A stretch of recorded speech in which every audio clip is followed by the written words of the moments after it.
Você já ouviu falar do Califado Abássida? Talvez não, mas no século VIII, enquanto a Europa vivia mergulhada em guerras e fragmentações, um novo poder surgia no coração do Oriente Médio, que mudaria o rumo da história. Era o início de um império grandioso, que se tornaria sinônimo de ciência, cultura, filosofia, cidades monumentais e conquistas militares impressionantes. Esse é um capítulo pouco lembrado da história mundial, o surgimento e a consolidação do Califado Abássida, que ficaria conhecido por protagonizar a Era de Ouro do Islã.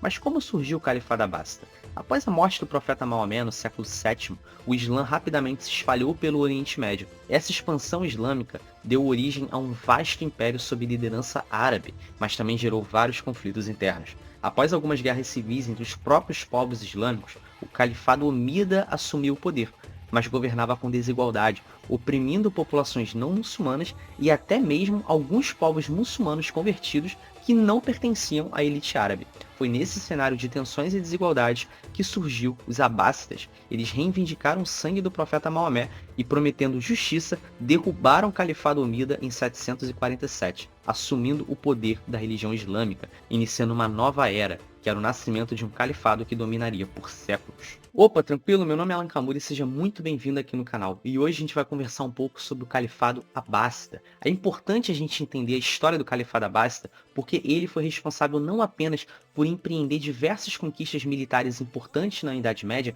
como ele também fundou uma das maiores cidades do período medieval, que foi Bagdá. E além disso, esse califado ele foi responsável para o desenvolvimento das ciências, astronomia, medicina, matemática, que inclusive tiveram como desdobramento um impacto, uma influência no desenvolvimento científico do Ocidente. Então fique comigo até o final desse vídeo para você entender tudo sobre esse assunto. Mas antes eu peço por favor que você deixe seu like e se inscreva no canal, porque isso daí vai me ajudar demais a continuar produzindo conteúdo de história aqui pro YouTube, sem falar que você não vai perder nada do que eu vou compartilhar aqui com você todas as semanas. Por mais que a fundação do Califado Abássida tenha ocorrido entre fins da década de 740 e principalmente ao longo da década de 750, a sua consolidação e afirmação como um poder islâmico supremo só viria a ocorrer 10 anos depois, com a fundação da cidade de Bagdá. Não há como compreender a história do Califado Abássida sem primeiro a gente se ater ao estudo da cidade de Bagdá, que não foi apenas a capital do califado, ela era o coração pulsante de um grande império. Fundada em 762 pelo califa abássida Al-Mansur, às margens do rio Tigre, Bagdá foi planejada com uma arquitetura fascinante. A sua estrutura circular foi uma metáfora visual para a perfeição do cosmos islâmico, refletindo o ideal de harmonia entre o humano e o divino. A cidade foi construída com precisão matemática, projetada para ser a capital de um império global. Suas muralhas, feitas de tijolos vermelhos, foram construídas em forma de anéis concêntricos, cercando o centro da cidade, onde ficavam o Palácio do Califa e a Grande Mesquita. Esses anéis simbolizavam a ordem e a continuidade do império, com suas 4 portas, norte, sul, leste e oeste, conectando Bagdá ao restante do califado. A cidade ela foi estrategicamente localizada entre os 2 rios mais importantes da região, ali do Iraque, o Tigre e o Eufrates, que permitiam um transporte fluido e facilitava as conectividades comerciais. Além disso, o sistema de canais e pontes complexos que cruzavam a cidade não só ajudavam no transporte, mas também no abastecimento de água, que era essencial para a vida na cidade. Bagdá não foi uma cidade importante apenas em virtude da sua arquitetura grandiosa, mas também principalmente porque ela atuou como um ponto de convergência de diferentes povos, de culturas distintas, culturas indianas, culturas chinesas, povos da Europa Central, do norte da Europa, islâmicos de diferentes regiões, tanto da África quanto ali do Oriente Médio, acabavam migrando para essa cidade e ali eles acabavam trazendo suas mercadorias, contribuindo muito com a atividade mercantil e urbana de Bagdá. Ou seja, Bagdá tornou-se uma cidade repleta de feiras e de mercados, onde mercadorias exóticas de diferentes regiões eram trocadas, eram comercializadas, potencializando assim o crescimento econômico do califado. E além disso, esses migrantes de diferentes regiões acabavam trazendo consigo suas culturas, e eles se interessavam também pelas trocas intelectuais que aconteciam na região. Foi justamente essa circulação multicultural que contribuiu para a construção de uma das principais edificações da cidade de Bagdá, que foi a Casa da Sabedoria. No século IX, o califa Al-Mamun inaugura um dos projetos mais ambiciosos da história intelectual da humanidade, a Bait al-Hikma, ou Casa da Sabedoria, um dos espaços mais importantes da história de Bagdá, do Califado Abássida e também da história medieval como um todo. Ali, os textos gregos, persas, indianos e romanos eram traduzidos, estudados, debatidos e comentados. Platão, Aristóteles, Hipócrates, Galeno, Euclides, todo o saber clássico da antiguidade foi preservado, reinterpretado e expandido. Mas os abássidas não apenas copiaram, eles criaram.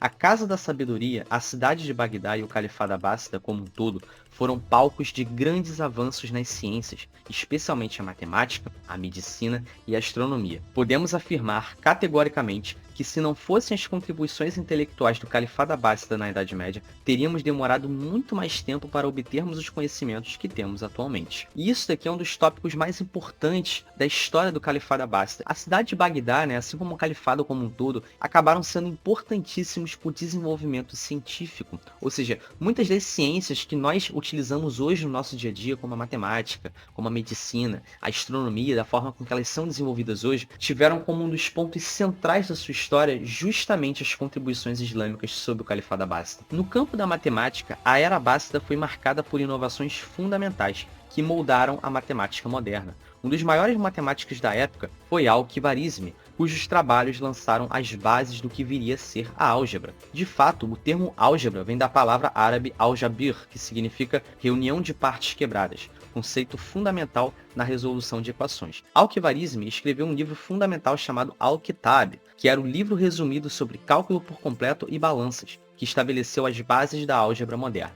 Além disso, os matemáticos árabes foram responsáveis por importantes avanços na aritmética, incluindo a introdução dos números arábicos, que na verdade foram originados da Índia e posteriormente aprimorados por esses árabes. A adoção desses números substituiu o sistema romano no mundo ocidental e se tornou o padrão para o cálculo em todo o mundo. Os matemáticos islâmicos também avançaram na geometria, contribuindo para a formulação de métodos de cálculos que seriam essenciais para o desenvolvimento posterior da trigonometria e da física.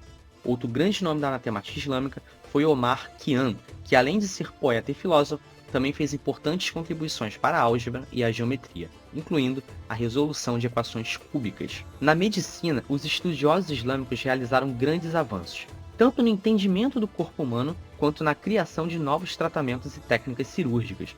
A tradução de textos gregos, persas e indianos, juntamente com um trabalho de médicos brilhantes, levou a uma verdadeira revolução no campo médico. Al-Razi, conhecido no ocidente como Razes, foi um dos médicos mais influentes do período. Ele fez importantes descobertas na farmacologia e foi um dos primeiros a distinguir entre varíola e sarampo, um feito crucial para o diagnóstico e tratamento dessas doenças. Ele também escreveu o famoso livro Kitab al-Hawi, uma enciclopédia médica que serviu como um guia abrangente para médicos da época. Al-Razi é considerado um dos pioneiros da química médica, fazendo experimentos para descobrir propriedades curativas de substâncias e medicamentos. Um outro intelectual islâmico ligado à medicina desse período foi Ibn Sina, ou Avicena, como a gente conhece aqui no Ocidente. Avicena foi muito importante por ter escrito uma obra chamada O Cânon da Medicina, que tratava desde o diagnóstico de doenças até operações cirúrgicas. E a obra dele acabou sendo um dos pilares, um dos fundamentos para o estudo da medicina nas primeiras universidades ocidentais da Europa. Ou seja, a contribuição intelectual islâmica acabou servindo como um dos pilares para o desenvolvimento da medicina e dos estudos universitários em relação a essa ciência dentro das universidades ocidentais. Além disso, Bagdá e o Califado Abássida como um todo atuaram na construção de vários hospitais, que eram espaços gratuitos que atuavam tanto como centros de pesquisas médicas, como também para o tratamento de doenças. E o mais impressionante é que dentro desses hospitais já haviam várias especializações médicas diferentes. E esses hospitais contribuíram demais para o desenvolvimento da anatomia, da farmacologia e também da cirurgia. Um outro campo que a gente não pode deixar de considerar é a astronomia islâmica, que floresceu sob o Califado Abássida, especialmente com a fundação de observatórios em cidades como Bagdá e Damasco. Os astrônomos islâmicos não apenas preservaram o conhecimento astronômico da antiguidade, mas também fizeram importantes descobertas e inovações. Al-Battani, um dos mais importantes astrônomos da época, fez grandes avanços na astronomia observacional. Ele foi responsável por calcular a duração do ano solar com uma precisão que só seria igualada mais de 1000 anos depois, durante a Revolução Científica do século XVII. Ele também aprimorou o uso de instrumentos astronômicos, como o astrolábio, essencial para a medição precisa de posição das estrelas e planetas. Os estudiosos islâmicos também introduziram o conceito de determinismo cósmico, realizando estudos sistemáticos sobre o movimento dos corpos celestes, o que contribuiu para o desenvolvimento de cálculos astronômicos muito mais precisos. No entanto, é muito importante a gente notar aqui que grande parte dos intelectuais islâmicos ainda eram expoentes da teoria geocentrista, ou seja, que a Terra estava no centro do universo. Inclusive, alguns intelectuais do período, como Al-Farid e Ibn Rushd, eles foram importantes para refinar, desenvolver e sistematizar a teoria geocêntrica, apesar deles também terem contribuído muito com interpretações em relação à filosofia grega. O conhecimento astronômico islâmico também influenciou profundamente a revolução científica na Europa, ajudando a moldar a compreensão do cosmos e criando as fundações para descobertas como as de Copérnico e Galileu. Essas áreas do conhecimento representaram a busca incessante pela sabedoria durante a Era Dourada do Islã, durante a Era de Ouro do Islã. Os estudiosos islâmicos não apenas preservaram o legado da antiguidade, mas também avançaram de maneira significativa em diversos campos, deixando um legado imortal que ainda reverbera na ciência contemporânea. Apesar da gente conhecer o Califado Abássida, especialmente pelas suas contribuições e desenvolvimento nas áreas da cultura e da ciência, ele também detinha um maquinário político, administrativo e militar extremamente eficaz e necessário para sustentar a grandiosidade do Império. O Califado Abássida ele se estendia desde grandes porções do norte da África até o Oriente Médio, até o Extremo Oriente, fazendo fronteiras ali com o Império Chinês. Ou seja, era um território bem vasto, e para que esse território ele fosse sustentado, ele fosse mantido, era necessário um investimento militar poderosíssimo, era necessário um maquinário militar para que contesse tantas agressões externas quanto também ele se preocupasse em manter a ordem interna do califado. Nos primeiros anos após a sua ascensão ao poder, uma das maiores preocupações dos abássidas foi garantir a segurança de suas vastas fronteiras. O Império Bizantino, localizado ao norte, continuava a representar uma ameaça constante. No entanto, os exércitos abássidas foram bem-sucedidos em conter as incursões bizantinas, especialmente durante os reinados dos califas como Al-Mansur e Al-Mahdi. As batalhas ao longo das fronteiras orientais, como as disputas com os turcos e os habitantes das montanhas do Cáucaso, demonstraram a capacidade militar abássida em enfrentar adversários altamente treinados. A estratégia militar abássida consistia em fortificar as cidades e utilizar táticas de guerrilha para desgastar os inimigos. A construção de fortificações robustas, como as fortalezas ao longo das fronteiras do Império Bizantino, foi fundamental para o sistema de defesa abássida. Internamente, o califado enfrentou várias rebeliões regionais e lutas pelo poder. Durante os primeiros anos de seu governo, os abássidas tiveram que enfrentar a rebelião dos carígitas, que desafiava a autoridade califal, além de tensões com facções locais que desejavam mais autonomia frente ao califa. A eficácia militar dos abássidas em lidar com essas insurreições foi essencial para solidificar sua autoridade e garantir a unidade do califado. Para isso, os abássidas criaram um sistema eficiente de exércitos provinciais, ou seja, eram exércitos centrais que também atuavam nas diferentes províncias. Eles eram responsáveis pela proteção das regiões e pela repressão de qualquer movimento separatista. A luta contra as rebeliões de escravos, como a revolta dos Zand, que durou de 869 até 883, também foi uma das mais desafiadoras para o califado. Esse levante foi uma tentativa de escravos africanos e de outras classes marginalizadas de desafiar o domínio abássida. Apesar de sua grande resistência, o exército abássida, sob o comando de generais como Al-Muwaffaq, conseguiu sufocar as revoltas após anos de combate. As vitórias sobre os Zand não só restaurou a ordem, mas também mostrou a força militar do califado. Durante a Era de Ouro do califado, os exércitos abássidas também realizaram expedições militares bem-sucedidas que expandiram a fronteira do império. A campanha contra os árabes ibéricos, na região da Península Ibérica, por exemplo, representou uma tentativa de consolidar o domínio islâmico na região e garantir a supremacia militar no oeste. Além disso, as campanhas militares na região da Pérsia, Ásia Central e Síria demonstraram a habilidade dos abássidas em projetar poder além de suas fronteiras, afirmando sua autoridade sobre o Oriente Médio. A vitória em batalhas como a Batalha de Tustar contra os persas sassânidas e as campanhas na Ásia Central contra os turcos e os chineses são exemplo de como o Califado Abássida manteve seu status como potência militar, capaz de resistir a adversários externos enquanto lidava com suas questões internas. No entanto, principalmente a partir do século X, toda essa máquina militar abássida ela começa a ruir, ela começa a apresentar diversos sinais de fragilidade. Os exércitos provinciais eles se tornam cada vez mais ineficientes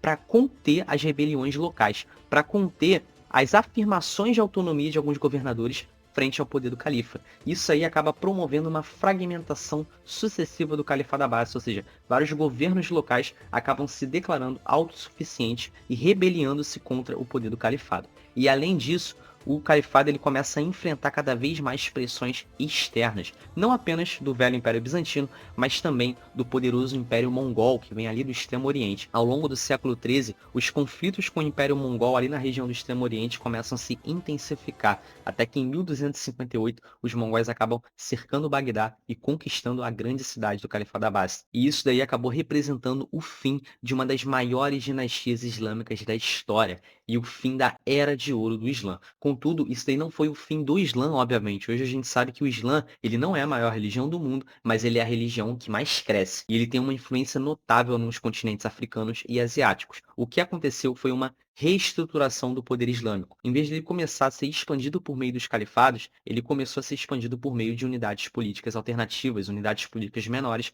que posteriormente começaram a deter um crescimento marcante, como por exemplo os turcos otomanos, que logo constituíram-se um grande império que perduraria até o século XX. E se você gostou desse vídeo, não se esqueça de deixar seu like, se inscrever no canal, e eu fiz um vídeo extremamente interessante a respeito do surgimento do Islã. Aqui eu falei da Era de Ouro do Islã, sobre o Califado Abássida, mas eu fiz um vídeo também falando como que essa religião surgiu ali na Arábia Saudita, né? Eu vou deixar esse conteúdo na tela final desse vídeo aqui e também na descrição para você conferir depois, tranquilo? Um grande abraço e nos vemos no próximo vídeo.